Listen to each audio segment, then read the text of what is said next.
The question, what are the pros and cons of writing novels chapters out of order? Once I had a ghostwriting client who would send me chapters the writer had written out of order. The writer got inspired by different scenes and dashed them off.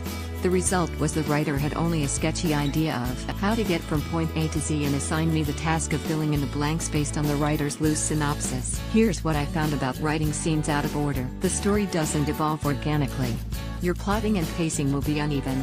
You have a greater tendency to create plot holes. And if you think a scene will be tedious to write, you probably are correct, and the result will be uninteresting. And, in my opinion, you are less likely to finish your story or book because you haven't developed the discipline to get from A to Z.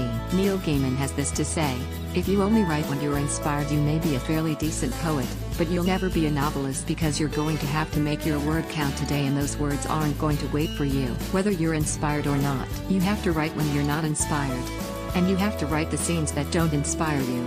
And the weird thing is that 6 months later, a year later, you'll look back at them and you can't remember which scenes you wrote when you were inspired and which scenes you just wrote because they had to be written next. The process of writing can be magical. Mostly it's a process of putting one word after another. But being a writer means that you spend a lot of time visualizing your scenes, and you might have a great idea you could lose if you don't put pen to paper or fingers to keyboard immediately. This is the only reason I can see to write a scene out of order, except for the end, which I'll write about in a half-minute. If there is one piece of writing advice I always give, is to buy the word processing program called Scrivener, which is a program many writers use. It is designed specifically to organize writing. This program and my talent-obsessive need for organization allows me to keep my story structure in my face so I can finish a book. When you use Scrivener to set up your story structure, you've set up your word count and chapters. You can write a scene out of order because you've constructed the frame of your story.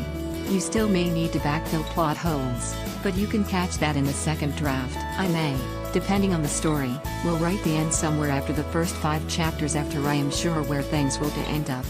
This is different from writing scenes out of order because beginnings and endings are easy, but the rest, the middle, is hard.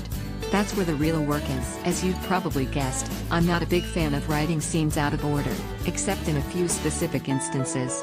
And you won't be either if you want to finish your book.